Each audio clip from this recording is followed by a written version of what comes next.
પાકિસ્તાન આગામી દિવસોમાં પાણીના એક એક ટીપા માટે વલખા મારશે। આગામી દિવસોમાં પાકિસ્તાનમાં ભીષણ દુષ્કાળ જોવા મળશે। ભારતે જળ સમજૂતી રદ કરતા પાકિસ્તાનમાં હાલ મોટી આફત ત્રાટકી છે।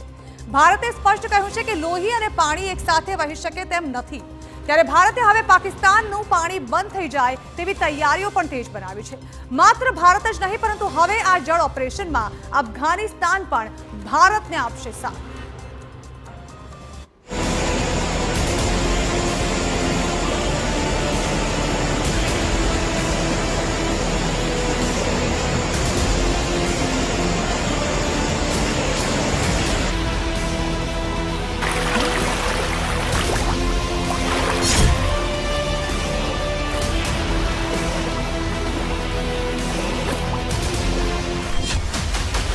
पहलगाम हुमलाना षड्यंत्रकारों सजा मળી ગઈ છે।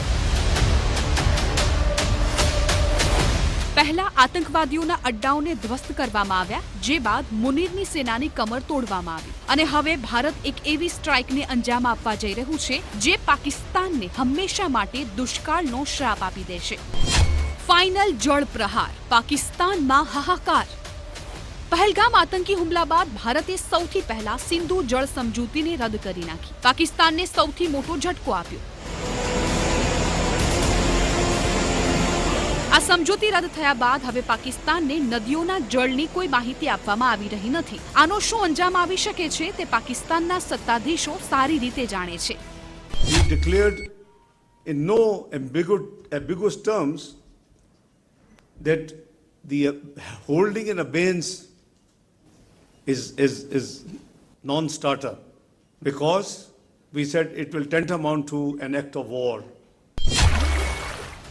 પરંતુ હવે જે ભારતનો પ્લાન સામે આવ્યો છે તેનાથી પાકિસ્તાન પાણીના એક એક ટીપા માટે તરસી જશે। અત્યાર સુધી પાકિસ્તાન માની રહ્યું હતું કે ભારત ઈચ્છે તો પણ પાણીને રોકી શકે તેમ નથી। ભારત પાસે પૂરતા ડેમ નથી, જેથી પાણીને રોકવા માટે ભારતની અનેક વર્ષો લાગશે। જો કે ભારતની કાર્યવાહીથી પાકિસ્તાનની આ આશંકા પણ ખોટી સાબિત થઈ છે। નિર્ણય 1, પાણી રોકવા માટે ડેમ બનાવવામાં આવશે। નિર્ણય 2, અફઘાનિસ્તાનથી આવતું પાણી પણ રોકવામાં આવશે।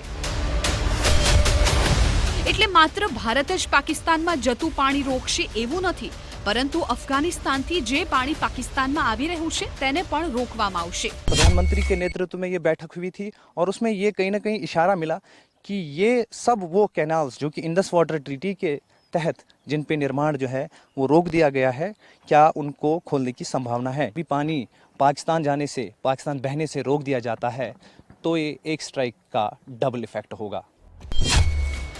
હવે ભારતનો પાણીદાર પ્લાન પણ આપને બતાવે, જે બાદ પાકિસ્તાન પાણીના એક એક ટીપા માટે પણ તરસી જશે।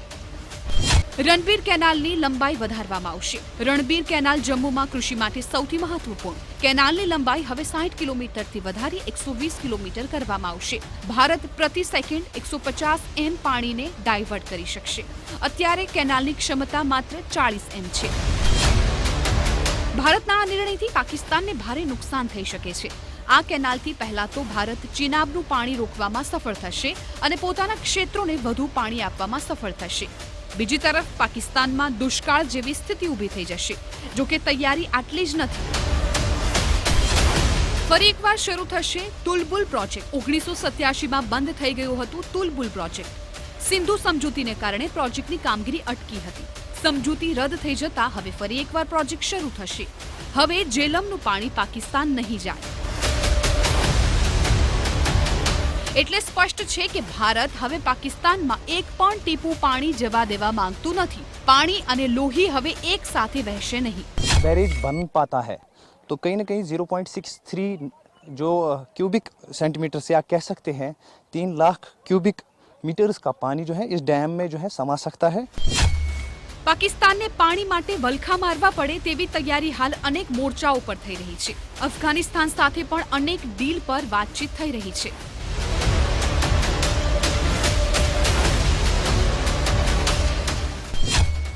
ભારતની અફઘાનિસ્તાનથી પાણી મુદ્દે થઈ ડીલ। શહતૂત ડેમ યોજના માટે ભારત કરશે મદદ। કાબુલની નદી પર ડેમ બનાવવા માટે આપશે રૂપિયા। ખૈબર પખ્તુનખ્વાને મળી રહેલું પાણી હવે બંધ થશે। એટલે પાકિસ્તાન પર જળ સ્ટ્રાઇક એક મોરચા પર નહીં પરંતુ અનેક મોરચાઓ પર કરવામાં આવશે. હવે આગામી દિવસોમાં આતંકવાદને સમર્થન આપી રહેલું પાકિસ્તાન પાણી માટે તરસી જશે. Bureau report TV9.